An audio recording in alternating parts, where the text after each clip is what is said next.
Welcome to the Superabound podcast, where vision-led entrepreneurs learn to build a generous business without sacrificing what matters most.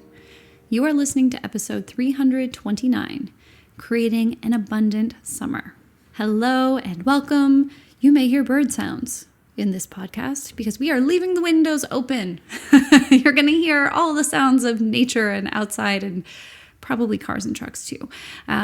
Because the weather where we live is finally very beautiful, and it has us thinking about what an abundant summer looks like and how we can help all of you, business owners and leaders, create an abundant summer for yourself. Hi, Steve. Hi, Erin. Hi, everybody. It is true. Suddenly the warm weather is here and everyone feels about 2 steps brighter on the scale of how do you feel. And it makes a difference. I was talking to someone just the other day who said, I'm going to spend more winters where it's warm because being cold all winter long is just terrible for me. So if you are someone who just stays where you are during the winter and summer is when things light up and you want to make the most of it, that's what we're going to be talking about today. Because when you start a business, you're not just doing it to make a difference. Most people are also doing it to have more freedom, more flexibility. And sadly, it's out of reach for a lot of folks, and we want to help you get that back. Yeah, and more money. Let's not forget, we probably want to have businesses that are thriving and growing. It feels so good to actually make an amazing income doing something that you truly love and that you feel is having a positive impact in the world. So I know some of you have seasonal businesses and summer is like your time to work really hard. Maybe it's where you make the bulk of your revenue. So you can adjust this accordingly. Maybe it'll be more like creating an internally abundant fall for you. But for those of us who have non-seasonal businesses, I would love for you to just take a second and think about what an abundant summer would look like for you personally. When I think about that for myself, I think about my business being very full of prosperity, which to me doesn't just mean making a boatload of money. It actually really means that I am working with very aligned, high-level VIP clients. I am getting on, I get this feeling sometimes, I have this happen in my work days, but I get on call after call and really feel like that person's life is better after they talk to me because we solved a problem, we healed static, we came up with a strategy that has them feeling true relief and they have real direction.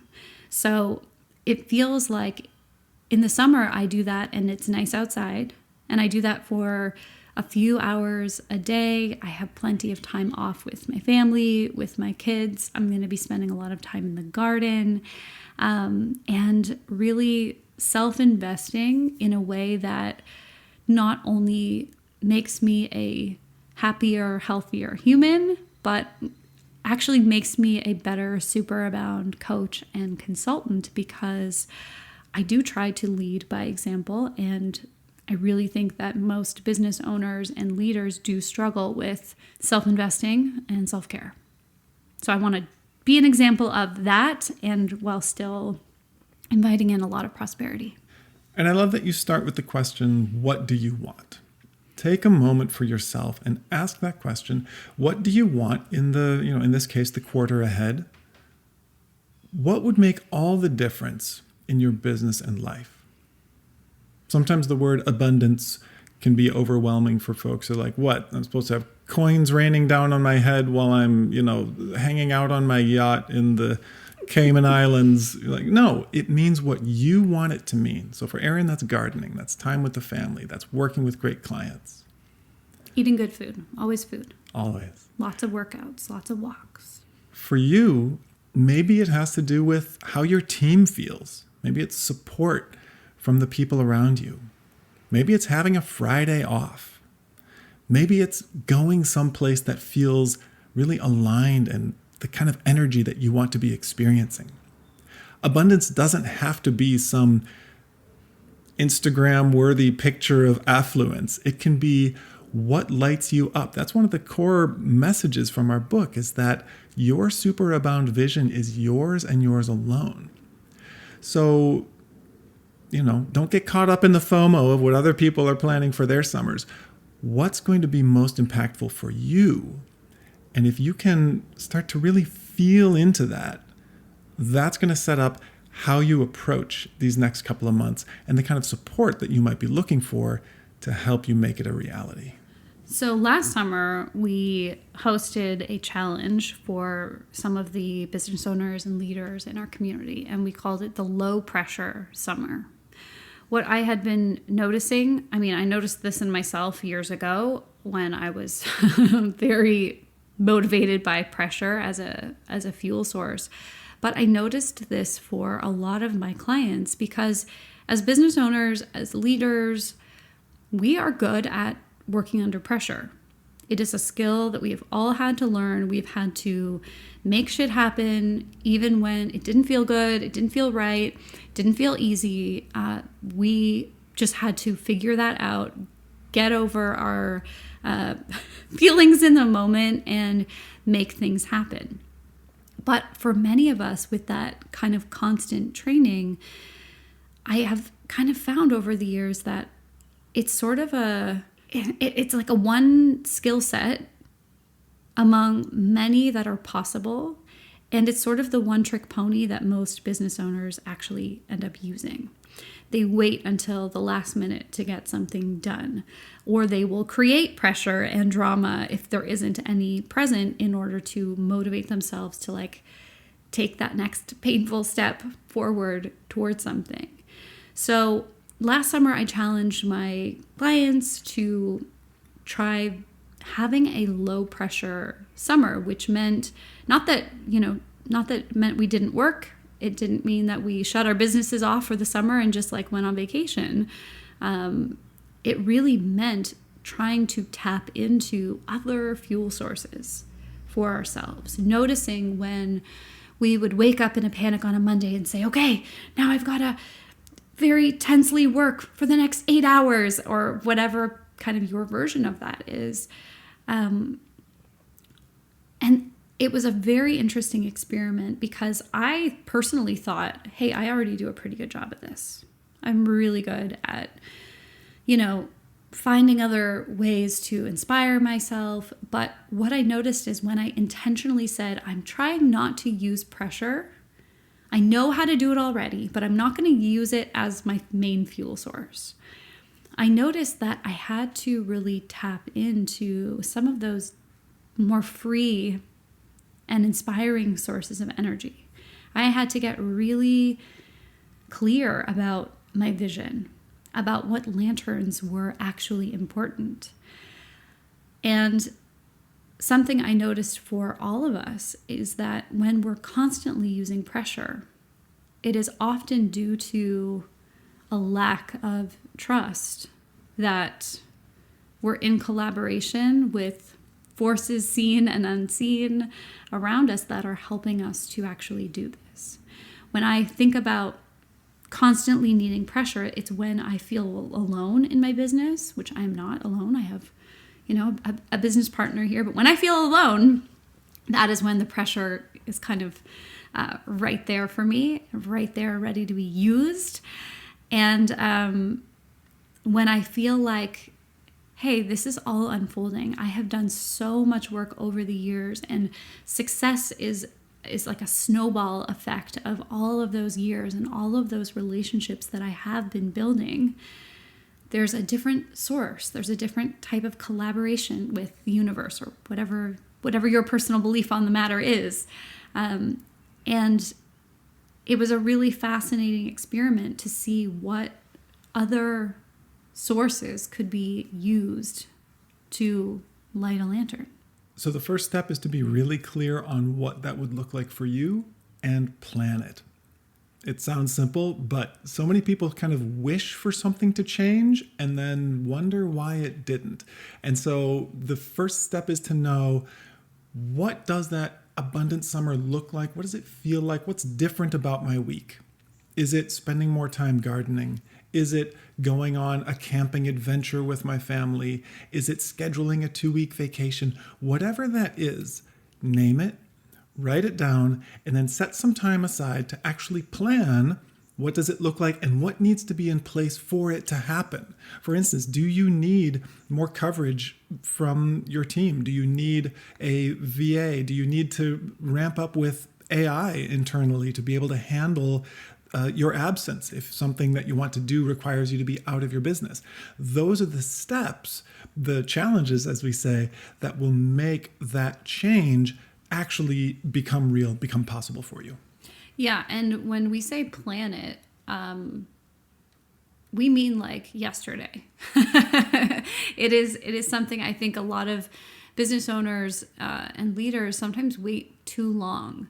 They think they should, they'll plan a couple months before or something like that. Like, I have a client right now. We've been planning a sabbatical for her. We've been talking about it for a few years, but the planning of it actually happening, the date where it begins, we started talking about that very seriously a year before. And I think that this is so important. It's really easy to talk about something and have it not happen because you didn't have the structures in place. Or worse, maybe you do take the dream vacation with your family this summer, but if you haven't, given your clients enough notice, if you don't have the things in place, you're going to be bothered on your vacation. It's not really going to be a vacation. So give yourself more time probably than you think you need. Sit down this week if you can. We've been talking about this for a while, but sit down this week and make sure that you've got the dates blocked off, that you are going to be having your abundant summer for the things that are not anything to do with your business, things that are to do with your personal life. Because the thing that you don't want to have happen is for you to actually execute on all of this. You're in that beautiful location, you're having the experience you want, and then you get a phone call or an email and something big slipped through the cracks and now it's a hot potato on fire in your lap. We were in Maui a couple of years back and there was someone who was going through this and I felt so sorry for this guy. He was dealing with some major headaches at work. I was just next to him as he was carrying on a horrifying conversation about personnel and staffing. And I was like, this guy did not prepare his team or his systems so that he could actually enjoy this time. And so you don't want to give yourself a reason to say, I told you so. I told you so. I couldn't take this time. I told you I was in the wrong to really believe I could have so much abundance this summer. Prepare for those contingencies so that your team is ready, your business is ready, and you can actually have that experience that you want. And that sort of brings us to this idea that I really love that we've been talking about a lot, the idea of return on joy. So we talk a lot about return on investment. We are, at the end of the day, Steve and I are business coaches. We do a lot of consulting and thinking partnership and strategic work with clients. And we are very aware that for the work that we do, our clients have to see a return on their investment. And hopefully what that looks like for superabound clients is not only are their businesses thriving because they worked with us, but they themselves internally thrive in a new and wonderful way. What many people don't think about is that your business should also offer a return on joy for you, the business owner. The reason people quit, the reason people get stuck in the goal swamp, the reason people burn out is because they forget that their business, it should be all about our clients, all about the work in the world that we deliver. It has to also give back something to you. So if you aren't feeling that return on joy, that might be the thing to dial in this summer. Maybe the thing that brings you joy is your sense of impact, and you're feeling a bit disconnected from that. Focus in on that. What would be the one or two things that could have you feeling that impact of your business? Maybe your return on joy is stepping away from it spending time with your little ones, with your loved ones, with friends, reconnecting with nature. Reading a book. Yeah. Reading a book just counts. It all counts. There's nothing that you would say gives you return on joy that you should discount. Those are the things to prioritize, because a summer of abundance doesn't necessarily have to be like a treasure chest at the end of the rainbow. It can be, that kind of 10% happier, that 10% gain, that over time, as you do more and more of those, starts to look like a completely different life. Okay, it's really weird you're saying this, because I literally had a conversation with a client that obviously we don't share our information about our clients with each other, even though, we're both coaches in the same company. And we were literally talking about this today, the idea that after a extended period of time off or doing kind of different work, the lantern for her was continuing 10% of that magic. And I actually love this, and I love that it's coming into this conversation right now, because abundance isn't just about what happens while you're at your desk, and it's not just about what happens when you are away from your desk. We are trying to create a superabound life. And we hope that that's what you are here trying to do for yourselves as well. I feel very grateful, and I know some of my clients feel this way as well. I feel very grateful that I don't have to be two different people. I don't have to be a work version of myself and then a personal version of myself. I don't have to feel like I'm going into work mode and being this completely different human with different values and different wishes. I do feel like business is part of my ultimate spiritual practice. And so one of the things we are offering as part of our work this summer, this is something that feels very abundant and generous to us to offer, is a program called Superabound Summer.